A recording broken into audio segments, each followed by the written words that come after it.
Hi, എല്ലാവർക്കും നമസ്കാരം. ഇതിപ്പോൾ പനീറാണ്. അപ്പോൾ പനീറിനെ കൊണ്ടാണ് ഞാനിപ്പോൾ ഒരു ഡിഷ് ഉണ്ടാക്കണം. മക്കനി പനീർ. അതിനുള്ള സാധനങ്ങളൊക്കെ കാണിച്ചു തരാം. ആവശ്യമുള്ള നമുക്ക് ഇപ്പോൾ ഗരം മസാല വേണം, മുളക് പൊടി വേണം, ജീരകപ്പൊടി വേണം, ജീരകം വേണം, വെളുത്തുള്ളി ഇഞ്ചി പേസ്റ്റ് ആക്കുക, അല്ലെങ്കിൽ മുറിച്ചിടാം, ഉപ്പ്, മല്ലിപ്പൊടി, പിന്നെ ഞാൻ കാണിച്ചു തന്നല്ലോ പനീർ ക്യൂബ്സ്, പിന്നെ കുറച്ച് ക്രീം, പിന്നെ വേണ്ടത് തക്കാളി, പിന്നെ എണ്ണ. ഇതിനൊക്കെ ഗോൾഡ് വിന്നർ ഓയിലാണ് യൂസ് ചെയ്യേണ്ടത്. പിന്നെ കുറച്ച് ഡ്രൈ ജിഞ്ചർ പൗഡർ. പിന്നെ ഇതിന് തന്തൂരി മസാല ഉണ്ടാക്കണം. അതിപ്പോൾ നമ്മൾ വാങ്ങുകയാണ് കടയിൽ നിന്ന് വെച്ചാൽ നിങ്ങൾ അങ്ങനെ ഇട്ടാൽ മതി. ഒരു 3 ഇട്ടാൽ മതി, ഒരു സ്പൂൺ. അതിന് വേണ്ടിയിട്ടാണ് ഞാനിപ്പോൾ ജസ്റ്റ് പൊടിച്ച് വെക്കാൻ വിചാരിച്ചു. വീട്ടിൽ തന്നെ ഹോം മെയ്ഡ് തന്തൂരി മസാല. ഇതിപ്പോൾ കൊറിയൻഡർ, മുളക്, നിങ്ങൾക്ക് എരിവ് അനുസരിച്ചിട്ട് നിങ്ങൾ കൂട്ടിക്കോളൂ. പിന്നെ ക്വാണ്ടിറ്റി അനുസരിച്ചിട്ട് സാധനങ്ങൾ കൂട്ടിക്കോളൂ. ഇതിപ്പോൾ പട്ട, ഇതിപ്പോൾ നമ്മൾ പെപ്പർ, ജീരകം, ഏലക്ക, പിന്നെ എന്താണിത്, കൊത്തമല്ലി. ഇത് കൊത്തമല്ലി ഇലയല്ല, ഇത് കസൂരി മേത്തി. പിന്നെ ബാക്കി എല്ലാ മസാലകളും ഞാനിപ്പോൾ എല്ലാം പറഞ്ഞോ, വിട്ടുപോയോ? 1 നട്ട്മേഗിൻ്റെ പറഞ്ഞില്ലല്ലോ അല്ല ഞാൻ. അത് പിന്നെ ബ്ലാക്ക് കാർഡമം, പിന്നെ കുറച്ച് ചെറുതായിട്ടൊരു ബേസ്, എല്ലാം കൂടിയിട്ടിട്ട് നമുക്ക് ഒരു തന്തൂരി മസാല ഉണ്ടാക്കാം.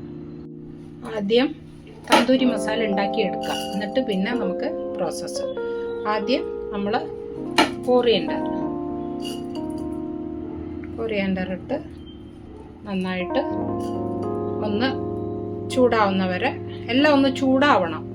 അപ്പോഴാണ് ടേസ്റ്റ്, അല്ലെങ്കിൽ പച്ച ചൊയ്ക്കും. അപ്പോൾ നമ്മളൊന്ന് വറുത്തെടുക്കാം. ഇതൊന്ന് ചെറുതായിട്ട് ചൂടാവുമ്പോൾ നമുക്ക് മുളക് ഇട്ട് കൊടുക്കാം. ഓരോന്നായിട്ട് ഇട്ട് കൊടുക്കാം. അതിൻ്റെ മസാലകളെല്ലാം, പെപ്പർ,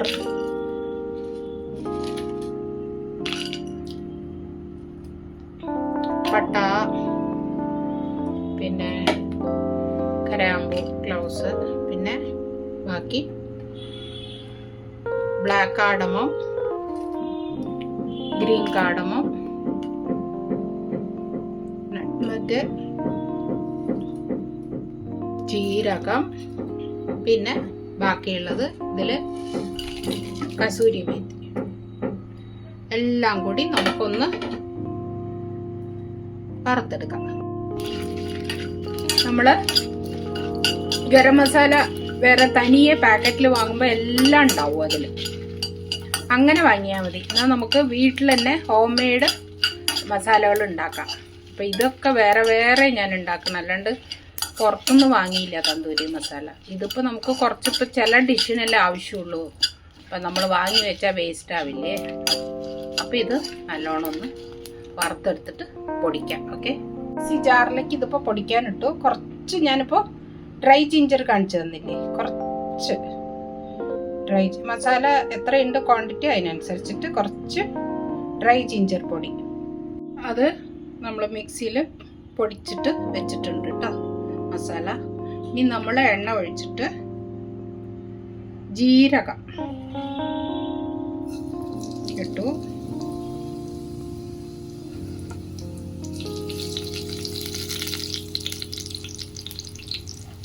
ജീരകം ഇട്ട് പൊരിയുന്ന സമയത്ത് നിങ്ങൾ ഇഞ്ചി വെളുത്തുള്ളി പേസ്റ്റ് ആക്കണമെങ്കിൽ പേസ്റ്റ് ആക്കിക്കോളൂ.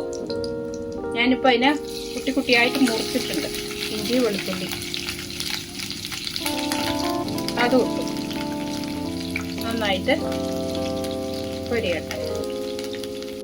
എന്നിട്ട് ഇത് വഴണ്ട സമയത്ത് തന്തൂരി മസാല,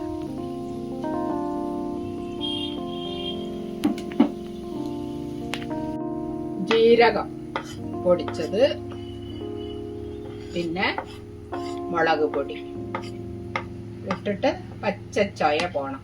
ഓക്കെ, ഇളക്കാം.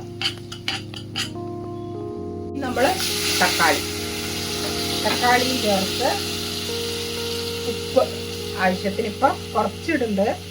എന്താ വെച്ചാൽ പിന്നെ നോക്കിയിട്ട് ഗ്രേവിയിൽ ഇടാം. ഇട്ടു അടച്ച് വെച്ച് തക്കാളി നല്ലോണം ഒന്ന് സ്മാഷ് ആവണം. ഓക്കെ, അതാണ് തക്കാളിയാണ് ഗ്രേവി. ഇനി നമ്മൾ ഗരം മസാലപ്പൊടിയും ഇട്ട് നന്നായി ഇളക്കി നമ്മൾ എടുത്തു വെച്ച പനീർ ഇടണം. പനീറിട്ട് നന്നാക്കി ഇളക്കണം. നല്ല കളറ് കണ്ടോ, തന്തൂരി മസാലയുടെ കളറ്. നന്നാക്കി ഇളക്കി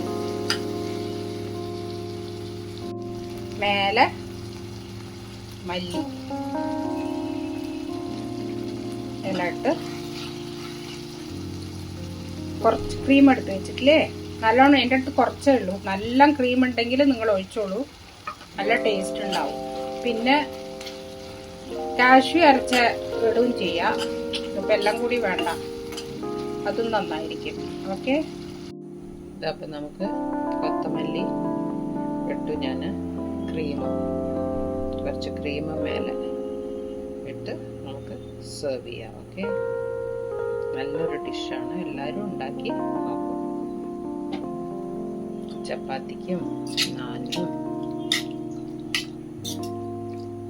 റുമാലി റൊട്ടി ഇങ്ങനെയുള്ളതിനൊക്കെ നല്ല ടേസ്റ്റുള്ള ഒരു കറിയാണ്. ഓക്കെ, എല്ലാവരും ഉണ്ടാക്കി നോക്കൂ. സബ്സ്ക്രൈബ് ചെയ്യൂ, ലൈക്ക് ചെയ്യൂ, ഷെയർ ചെയ്യൂ. Thank you so much.